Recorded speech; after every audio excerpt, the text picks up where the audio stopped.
Halo teman-teman, di sini kami akan membahas penelitian yang berjudul diversifikasi produk olahan rumput laut. Yang pertama itu kita akan membahas diversifikasi, di mana diversifikasi itu merupakan suatu upaya dari pelaku usaha atau perusahaan untuk membuat produk-produknya lebih beragam, sehingga konsumen itu memiliki cukup banyak pilihan produk sejenis. Kemudian kita membahas konsep dari diversifikasi produk. Itu salah satu cara untuk meningkatkan kinerja bisnis yang ada dengan jalan mengidentifikasi peluang untuk menambah bisnis menarik dan yang tidak berkaitan dengan bisnis perusahaan saat ini. Terus di Sumba Timur itu merupakan salah satu kabupaten di Provinsi Nusa Tenggara Timur dengan luas wilayah laut mencapai 8.373 km persegi serta mempunyai panjang garis pantai 433,6 km. Secara umum, Sumba Timur mempunyai potensi yang sangat besar dalam pengembangan budidaya rumput laut. Menurut DKP Sumba Timur tahun 2011, potensi lahan rumput laut sebesar 5.944,34 hektar are baru dimanfaatkan sekitar 352,9 hektar are atau baru sekitar 5,94%. Terdapat beberapa kecamatan yang memproduksi rumput laut kering pada tahun 2013 sampai 2017. Berikut tabelnya. Saya lanjutkan masalah penelitian. Sumba Timur merupakan salah satu daerah penghasil rumput laut terbesar di Indonesia. Namun, produk olahan berbahan rumput laut ini masih sangat jarang ditemukan di Sumba Timur. Melihat jumlah produksi rumput laut di Sumba Timur, maka pengelolaan rumput laut perlu mendapatkan pengelolaan yang sesuai. Saat ini, rumput laut hanya diperjualbelikan sebagai produk rumput laut mentah. Melihat peluang ini, maka seharusnya perlu ada diversifikasi agar produk rumput laut ini dapat memiliki harga jual yang lebih tinggi. Kemudian pertanyaan penelitian. Yang pertama itu, apa saja produk olahan rumput laut yang sudah tersedia di Sumba Timur? Terus yang kedua, bagaimana proses diversifikasi produk olahan rumput laut yang dilakukan oleh masyarakat di Sumba Timur? Kemudian tujuan penelitian. Yang pertama itu mengetahui jenis produk olahan rumput laut yang tersedia di Sumba Timur. Yang kedua, mengetahui proses diversifikasi produk olahan rumput laut yang dilakukan di masyarakat Sumba Timur. Terus manfaat penelitian. Manfaat penelitian itu secara teoritis dan praktis. Secara teoritisnya mendapatkan tambahan informasi tentang produk olahan rumput laut. Sedangkan secara praktis bagi pengusaha itu dapat mengetahui bahwa ada produk olahan lain dari rumput laut yang dapat dikembangkan lebih kreatif sehingga dapat bersaing di pasaran. Terus bagi pemerintah itu dapat dijadikan usaha percontohan dalam mengelola rumput laut dan dijadikan referensi sebagai usaha yang memiliki potensi dalam hal ekonomi dan pariwisata.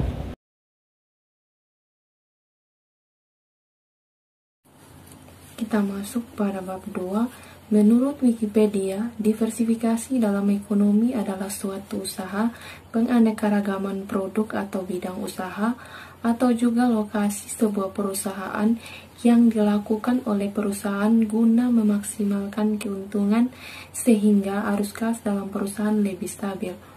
Yang kedua, strategi diversifikasi. Terdapat beberapa pendapat dari para ahli mengenai strategi diversifikasi. Salah satunya menurut Kotler menyatakan konsep diversifikasi produk merupakan salah satu cara untuk meningkatkan kinerja bisnis yang ada dengan jalan mengidentifikasi peluang untuk menambah bisnis menarik yang tidak berkaitan dengan bisnis perusahaan saat ini. Terdapat 3 cara dalam melaksanakan strategi diversifikasi. Yang pertama, diversifikasi konsentris, Yang kedua, diversifikasi horizontal. Dan yang ketiga, diversifikasi konglomerat. Berikutnya kita masuk dalam faktor-faktor pendorong strategi diversifikasi. Menurut Chenichman, adapun beberapa faktor yang mendorong perusahaan melaksanakan strategi diversifikasi, yaitu yang pertama, hasrat untuk menyesuaikan produk dengan keinginan konsumen secara optimal, dan yang kedua, hasrat untuk bertumbuh. Yang ketiga, hasrat untuk mencapai stabilitas. Yang keempat, usaha mencapai input yang optimal daripada sumber dan kapasitas. Yang kelima, hasrat untuk kelanjutan usaha. Dan yang keenam, motif ekonomi. Kita masuk dalam contoh penelitian terdahulu mengenai produk olahan rumput laut. Yang pertama itu dilakukan pelatihan pembuatan stik dan pilus rumput laut pada kelompok usaha Kelurahan Kambajawa oleh Program Studi Teknologi Hasil Perikanan Fakultas Sains dan Teknologi di Universitas Kristen Wirawacana Sumba.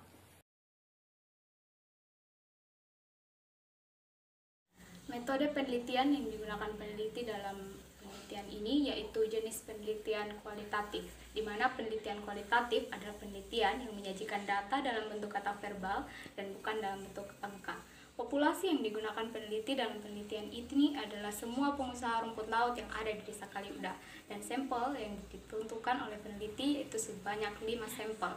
Dan teknik pengambilan sampel yang digunakan peneliti dalam penelitian ini menggunakan teknik non-probability sampling dengan 2 teknik, yaitu snowball sampling dan juga quota sampling. Teknik snowball sampling yaitu teknik pengambilan sampel dengan menggunakan keterangan narasumber pertama untuk menentukan narasumber berikutnya yang akan dijadikan sebagai objek penelitian. Quota sampling adalah teknik pengambilan sampel di mana peneliti menentukan jumlah dari sampel yang akan digunakan dalam penelitian tersebut.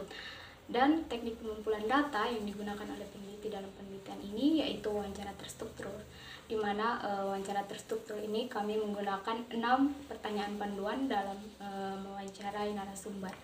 Dan teknik analisis data yang digunakan dalam penelitian ini yang pertama itu pengumpulan data, di mana peneliti mengumpulkan data-data dari hasil wawancara dari narasumber, dan yang kedua mereduksi data atau menyaring data-data yang akan dimasukkan dalam laporan, dan yang ketiga adalah penyajian data, di mana peneliti menyajikan data yang sudah selesai disaring, dan yang terakhir yaitu pengambilan keputusan atau verifikasi.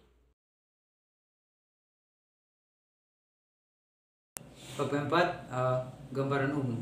Secara administratif, Desa Kaliuda terletak di Kecamatan Pungalulu, Kabupaten Sumba Timur, Provinsi Nusa Tenggara Timur, di mana Desa Kaliuda ini memiliki luas wilayah 7.690 hektar area. Terdapat 8 RW dan 16 RT. Desa Kaliuda merupakan penghasil rumput laut terbesar di Kecamatan Pungalulu. Masyarakat memanfaatkan pesisir pantai atau lahan sekitar 951 hektar area atau 10,14%. Masyarakat yang membudidaya rumput laut itu sebanyak 4.389 rumah tangga, dengan jumlah tenaga kerja itu 8.778 jiwa, dengan bergabung dalam 214 kelompok budidaya dengan produk berjumlah 30.054,49 ton pada tahun 2018. Karakteristik responden itu, kami sebagai peneliti menargetkan para pengusaha rumput laut. Dari 5 sampel atau narasumber ini, kami hanya mendapatkan 2 sampel pengusaha rumput laut yang melakukan diversifikasi produk olahan rumput laut. Responden kami yang pertama itu bernama Bapak Gabriel Manekun, berusia 54 tahun, latar belakang pendidikannya SMA dan profesi pengusaha UMKM. Jenis produk olahan rumput lautnya itu es agar rumput laut. Sedangkan responden kami yang kedua itu Bapak Samion bin Usman, berusia 29 tahun, latar belakang pendidikan sarjana S1, profesinya sebagai guru sosiologi. Jenis produk olahan rumput lautnya ada dodol, kerupuk, es lilin, es dawet, bakso, puding, dan es buah. Analisis setelah melakukan wawancara dengan kedua narasumber dan telah mendapatkan informasi terkait dengan topik penelitian dan terdapat persamaan antara kedua narasumber, yaitu faktor yang mempengaruhi proses diversifikasi ini, yaitu adanya pelatihan masyarakat mengenai diversifikasi produk olahan rumput laut dan melihat adanya peluang untuk memanfaatkan sumber daya rumput laut di desa Kaliuda yang cukup banyak. Proses diversifikasi dari Bapak Gabriel ini yang dilakukan oleh Bapak Gabriel, dia dipengaruhi oleh adanya pelatihan masyarakat mengenai produk es agar rumput laut dan kemudian diadaptasi oleh Bapak Gabriel dan dikelola mengikuti pola produksi yang sama persis seperti yang diajarkan pada pelatihan masyarakat. Terus proses diversifikasi dari Bapak Samiun ini dilakukan oleh Bapak Samiun dan dipengaruhi oleh ide-ide awal dari Kepala Sekolah SMA Negeri 1 Pongolodu untuk mengolah rumput laut menjadi produk makanan baru. Kemudian ide ini dikembangkan bersama para siswa sehingga menghasilkan produk olahan yang ada saat ini. Ditambah dengan adanya pelatihan mengenai proses diversifikasi produk olahan rumput laut yang bervariasi. Bagian pembahasan es agar rumput laut. Proses produksi masih bersifat tradisional dan berskala rumahan. Proses produksi dilakukan setiap hari dan usaha ini telah berjalan selama 2 tahun. Pembuatan produksi masih berskala kecil dan belum membutuhkan banyak tenaga kerja. Proses pembuatan diawali penghalusan rumput laut, kemudian dicampurkan dengan campuran bahan tersebut, dimasak sehingga mengental, kemudian dibekukan. Setelah membeku, kemudian akan dipotong dan dibungkus dengan plastik. Proses penjualan dilakukan dengan metode berkeliling, namun sebagian dijual di kios. Berikutnya dodol, kerupuk, es lilin, es dawet, bakso, puding, es buah. Proses produksi varian produk ini dilakukan di SMA Negeri 1 Pongolodu, di mana Bapak Samiun sebagai guru sosiologi berperan aktif di dalamnya. Proses produksi dilakukan setiap hari Rabu dan Sabtu dan biasanya akan dijual pada hari Jumat saat dilakukan bazar yang berlokasi di kantin SMA Negeri 1 Pongolodu. Proses diversifikasi yang dilakukan oleh Bapak Gabriel masih digolongkan pada diversifikasi yang sederhana dan masih meniru pada produk yang diajarkan narasumber. Belum berani dan berkreasi menciptakan produk olahan rumput laut. Berikutnya dodol, kerupuk, es lilin, es dawet, bakso, puding, es buah. Diversifikasi yang dilakukan oleh Bapak Samiun dan para siswa SMA Negeri 1 Pongolodu telah menghasilkan varian produk yang beragam. Selain itu, pengemasan produk yang baik akan menjamin kualitas dari produk tersebut akan terjaga.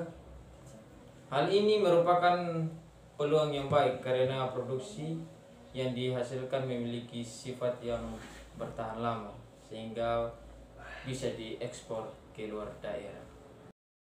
Berdasarkan penjelasan sebelumnya, kedua usaha ini tergolong dalam strategi diversifikasi konsentris, di mana produksi yang baru yang akan diperkenalkan memiliki kaitan dengan teknologi yang sudah ada. Dari segi faktor pendorong, ini pola produksi, tujuan pembuatan memiliki persamaan, yaitu dipengaruhi oleh adanya pelatihan. Pola produksinya masih bersifat sederhana dan tujuan pembuatan untuk memanfaatkan sumber daya yang ada. Di tengah-tengah pandemi COVID-19, para pengusaha kesulitan dalam mendapatkan bahan baku, bahkan penjualan pun menurun. Diharapkan perhatian pemerintah dalam memfasilitasi para pengusaha rumput laut, khususnya yang memproduksi produk olahan ini, akan tetap berjalan. Melihat peluang ini, tidak menutup kemungkinan produk olahan rumput laut ini akan mampu bersaing dengan produk rumput laut mentah sehingga mendongkrak pengembangan usaha ini dengan lebih baik lagi. Kesimpulan dari penelitian kami, jumlah pengusaha yang memproduksi produk olahan rumput laut masih sangat langka dan penjualan rumput laut masih bersifat bahan mentah yang diekspor ke daerah lain untuk diolah. Produk yang dihasilkan masih tergolong sedikit dan pola produksi masih bersifat sederhana. Yang kedua, masyarakat belum berani bereksperimen dalam menghasilkan produk baru yang diproduksi di daerah lain. Saran dari kelompok kami, pemerintah memberikan perhatian terkait dengan pengembangan pengenalan produk olahan rumput laut sehingga produk dikenal masyarakat dan mampu bersaing di pasaran. Hal ini dapat berpengaruh pada perekonomian serta pariwisata jika dikelola dengan baik. Sekian dan terima kasih.